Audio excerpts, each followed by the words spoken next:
Hello दोस्तों, एक बार फिर से स्वागत है आप सभी लोगों का। दोस्तों लास्ट वीडियो में कुछ एरर की वजह से 2-3 पॉइंट जो मैं एक्सप्लेन कर रहा था उसमें वॉइस नहीं आई थी।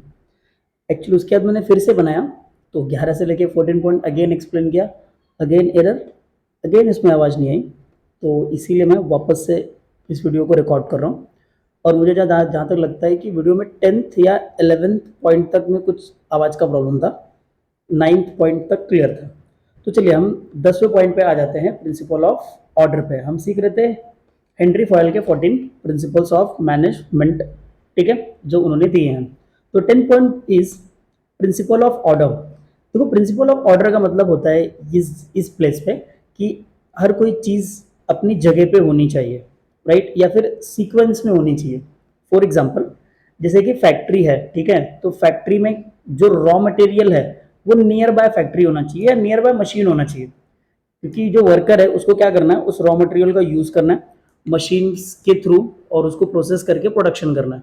तो ये होना चाहिए कि यार मशीन एकदम दूर है और रॉ मटेरियल और एकदम दूर है, और जो हमारा वर्कर है उसको वॉक करना पड़ता है 10 मिनट 15 मिनट, फिर वहां से वो रॉ मटेरियल लाता है, फिर मशीन में इनपुट करता है और उसके बाद जाके प्रोडक्शन करता है। तो ये थोड़ा सा ज़्यादा टाइम कंज्यूमिंग हो जा रहा है। अगर उसी जगह पे हमारे जो रिसोर्सेज है वो एक ही प्लेस पे हो, ठीक है, एक सही जगह पे हो, तो हमारा टाइम बचेगा, और टाइम भी बचेगा और जो हमारा वर्कर है उसकी एफिशिएंसी भी बचेगा। तो ये मेन बात है इस पॉइंट में। तो देखिए this principle is based on a place for everything, everything in its place. इस प्रिंसिपल के हिसाब से हर एक चीज़ की अपनी जगह होती है और हर चीज़ अपने जगह पे होनी चाहिए। तो हम यहाँ बात कर रहे हैं human resources material should be right place, right time for maximum efficiency. Human resource should be placed at right place at right job. This principle focuses on proper utilization of resources of physical and human resources. यानी कि देखो जब हम सही sequence में या proper order में हम गुड्स को मटेरियल को अरेंज करके रखेंगे ना, तो हम फिजिकल रिसोर्सेज का भी सही तरीके से यूज़ कर पाएंगे और ह्यूमन रिसोर्सेज का भी सही तरीके से यूज़ कर पाएंगे। फॉर एग्जाम्पल जैसे कि जो हमारा रॉ मटेरियल है उसको लाने में बहुत टाइम लग रहा है, तो इससे देखो ह्यूमन पावर का भी तो वेस्टेज हो रहा है ना, क्योंकि उसको लाना पड़ रहा है। उतनी जगह पे अगर वो नियर बाय होता तो वो आराम से ज़्यादा प्रोडक्शन कर पाता था, एज कम्पेयर टू उसको जाना पड़ रहा है फिर लेके आना पड़ रहा है। तो इसीलिए हर चीज़ सही ऑर्डर में, सही सीक्वेंस में, सही जगह पे होनी चाहिए प्रोडक्शन के लिए, ठीक है। अगला पॉइंट है आपका प्रिंसिपल ऑफ इक्विटी। देखिए प्रिंसिपल ऑफ इक्विटी का मतलब होता है कि किसी भी प्रकार का, किसी भी लेवल पे, किसी भी एम्प्लॉय के साथ हमें डिस्क्रिमिनेशन नहीं करना है, ठीक है। हमें हमारे जितने भी सबॉर्डिनेट है सबको fair as well as friendly treat करना है, ठीक है। ये कब होना चाहिए, जब मैनेजर कोई काम डिवाइड कर रहा है, ठीक है, या कोई अथॉरिटी हम डेलीगेट कर रहे हैं या फिर कोई मॉनेटरी टर्म्स हम डिसाइड कर रहे हैं, तो उस वक्त हमें किसी भी प्रकार के डिस्क्रिमिनेशन नहीं करना है एम्प्लॉयज़ के अंदर। एक एग्जांपल देता हूँ, जैसे कि मैनेजर को एक टास्क दिया गया या मैनेजरों के काम दिया गया कि भाई आप क्या करो ना, टीम लीडर सेलेक्ट करो, ठीक है, टीएल। तो मैनेजर ने क्या किया, मैनेजर ने क्वालिटी और परफॉर्मेंस को नहीं देखा। यानी एक बंदा था, सपोज कोई बंदा है ए जिसके पास प्रॉपर कैपेसिटी है, उसकी परफॉर्मेंस है और वो टीएल बनने के लिए एलिजिबल है, लेकिन मैनेजर का फेवरेट है बी या मैनेजर का रिश्तेदार है बी, तो मैनेजर ने क्या किया, टीएल इसको बनाया। तो इसके साथ मैनेजर ने क्या किया, डिस्क्रिमिनेशन। तो यहाँ पे प्रिंसिपल ऑफ इक्विटी अप्लाई हुआ, आंसर है नो, नहीं अप्लाई हुआ, ठीक है। तो मैनेजर को क्या करना, यहाँ पे क्या होना चाहिए था कि हम क्वालिटी के हिसाब से लोगों का सिलेक्शन करें जब भी हम काम को डिवाइड करें या कोई अथॉरिटी हम दें। तो ये एग्जांपल अथॉरिटी वाला ही था। और फिर मॉनेटरी टर्म डिसाइड करें, ठीक है, हमको किसी भी तरह का डिस्क्रिमिनेशन नहीं करना है। इन्होंने ये बात भी सजेस्ट की जो रेम्यूनरेशन होना चाहिए वो डिपार्टमेंट टू डिपार्टमेंट क्या होना चाहिए, सेम होना चाहिए। यानी कि जिन डिपार्टमेंट में लेवल ऑफ वर्क सेम है, देखो डिपार्टमेंट अलग है लेकिन वहाँ पे जो काम का लेवल है अगर सेम है ना, तो वहाँ पे रेम्यूनरेशन भी उनको क्या मिलना चाहिए, सेम मिलना चाहिए। यानी कि काम करने के लिए एक डिपार्टमेंट को उतना एफर्ट लगाना पड़ता है जितना बी को लगाना पड़ता है। तो दोनों का अगर सेम लेवल ऑफ वर्क है तो उनको काम भी क्या दो, उनको सैलरी भी क्या मिलनी चाहिए, सेम ही मिलनी चाहिए, ठीक है। और सेम उसी तरह से जो एम्प्लॉय सेम वर्क लेवल पे काम करते हैं अलग अलग डिपार्टमेंट में, उनको भी आप क्या करो, सेम वेजेस दो। ठीक है, इससे क्या होगा, इससे कॉन्फ्लिक्ट नहीं होगा आपस में कि भाई मैनेजर तेरे को ज़्यादा सैलरी दे रहा है, मेरे को कम सैलरी दे रहा है, तो आपस में कॉन्फ्लिक्ट नहीं होंगे और काम अच्छे से चलेगा। नेक्स्ट पॉइंट है आपका principle of stability of tenure. Principle of stability of tenure का मतलब होता है जॉब सिक्योरिटी। ठीक है, तो यहाँ पे जो हमारा मैनेजमेंट है, उन्हें क्या करना है, उन्हें लोगों को ये एश्योरेंस देना है, जो एम्प्लॉयज़ हो उनको ये एश्योरेंस देना है अबाउट उनकी जॉब सिक्योरिटी, यानी भाई उनकी जॉब सिक्योर्ड है, उनको जॉब से निकाला नहीं जाएगा जब तक वो परफॉर्मेंस करेंगे। ठीक है, एक देखो अगर एक कंपनी में एक एवरेज परफॉर्मेंस वाला बंदा भी है ना, तो कंपनी उसको जल्दी नहीं निकालती। इसके पीछे का रीज़न मैं आपको बताता हूँ, क्योंकि अगर एक बंदे को कंपनी जॉब से निकालती है, ठीक है, और उसकी जगह पे दूसरे बंदे का सिलेक्शन करना है, तो उनको फिर से क्या करना है, इंटरव्यू लेना है, फिर उनको सेलेक्ट करके उनको कहाँ भेजना है भाई, उनको भेजना है ट्रेनिंग पे। देन ट्रेनिंग के बाद वो फ्लोर पे जाएंगे, और फ्लोर पे भी जाने के बाद ना उनको 3 से 4 महीने लग जाता है काम को सीखने में। तो उनकी एफिशिएंसी शुरू शुरू में क्या होती है, कम होती है, यानी जो एबिलिटी होती है जॉब को परफॉर्म करने का, वो शुरू शुरू में कम होती है।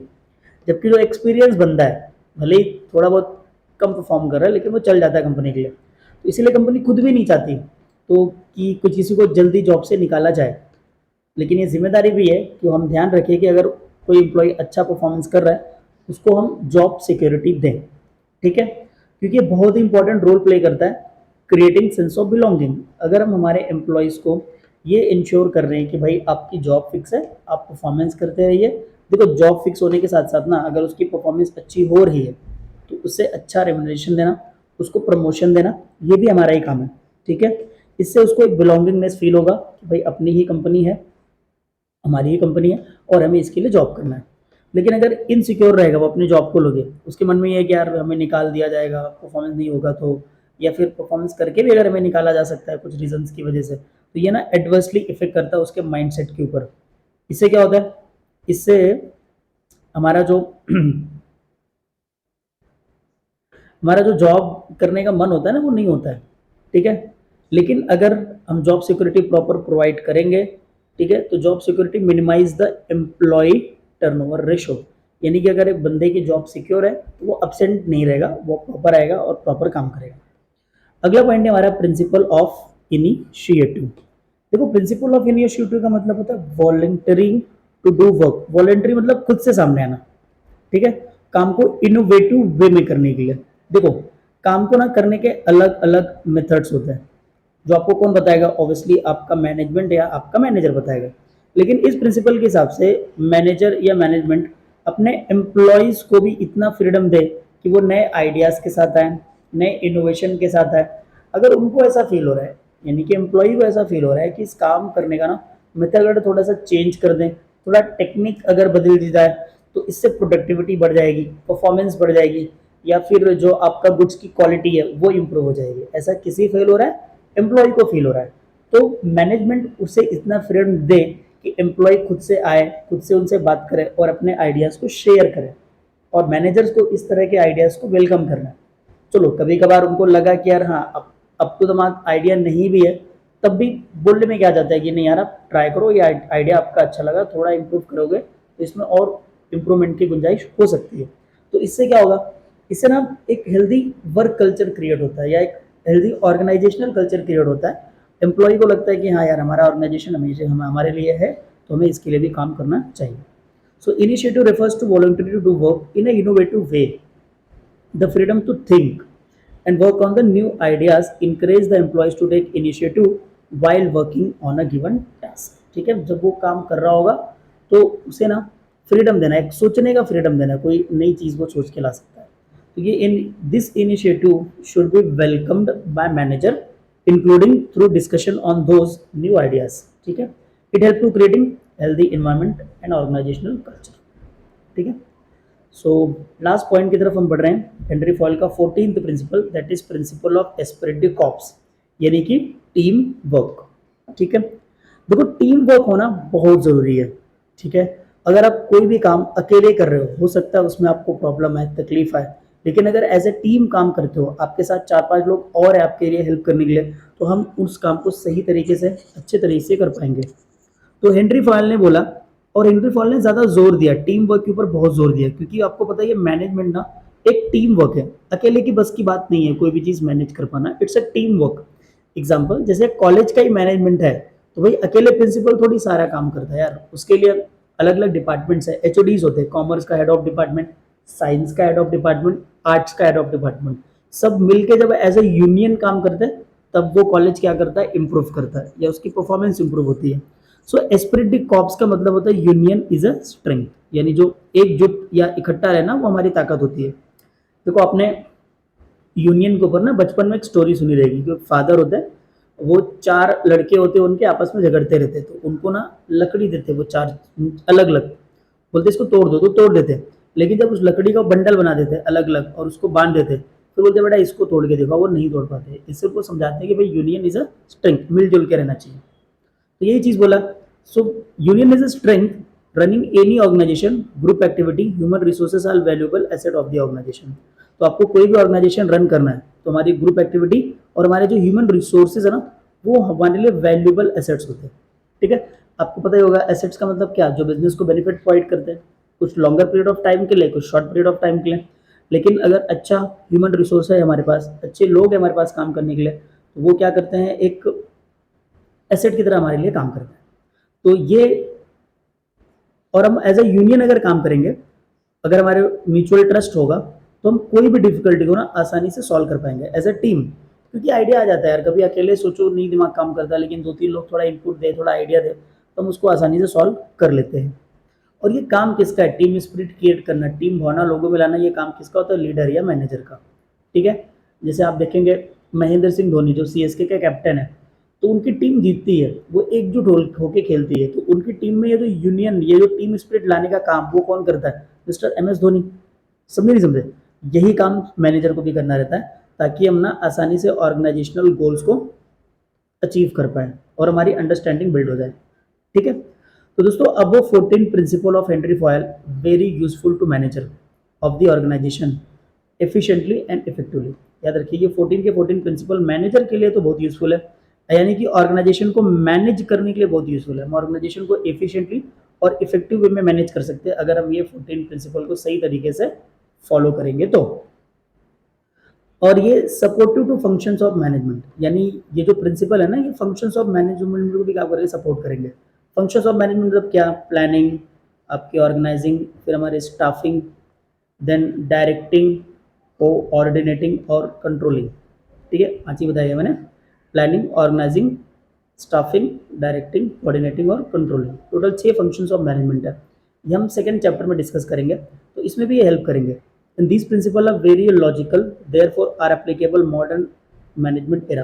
भाई ये तो बात बिल्कुल सही है। देखो हेनरी फॉयल ने ये किस ज़माने में लिखा था और आज भी हम एज इट इज़ यूजफुल है। आप इमेजिन करो बैठ के, अगर ये 14 प्रिंसिपल नहीं होंगे तो क्या आप कोई मैनेजमेंट या कोई ऑर्गेनाइजेशन मैनेज कर सकते हो? Answer is no. हम बिना इनके इफेक्टिव तरीके से या एफिशिएंट तरीके से ऑर्गेनाइजेशन को मैनेज नहीं कर सकेंगे। ठीक है, तो इसीलिए ये 14 प्रिंसिपल आप लोगों को पढ़ना है। देखो क्यों पढ़ना है ये 14 प्रिंसिपल, पता है, क्योंकि आगे जाके आप भी जॉब करने वाले हो या आप भी कोई ओनर बनोगे। ज़रूरी थोड़ी यार आप जॉब करो, कोई बिजनेस करेगा, कोई बिजनेसमैन बनेगा, तो वहाँ पे आपको भी सिचुएशन को मैनेज करना होगा। तो इसीलिए आपके अंदर ये 14 प्रिंसिपल या कुछ समझने की क्वालिटी होनी चाहिए। तो इसको थोड़ा एकेडमी तो पढ़ना, एकेडमिक वाइज तो पढ़ना है ये, लेकिन थोड़ा पर्सनली भी पढ़ना है, ये बहुत इंपॉर्टेंट चीज़ है। ठीक है, तो आई होप आप इसको पढ़ेंगे अच्छे से। तो अगर आपको लेक्चर पसंद आ रहा है तो इसको लाइक करो, शेयर करो, सब्सक्राइब करो, और थैंक्स फॉर वॉचिंग। और नेक्स्ट लेक्चर में मिलेंगे जहाँ पढ़ेंगे FW टेलर के 14 principles. Thank you for watching.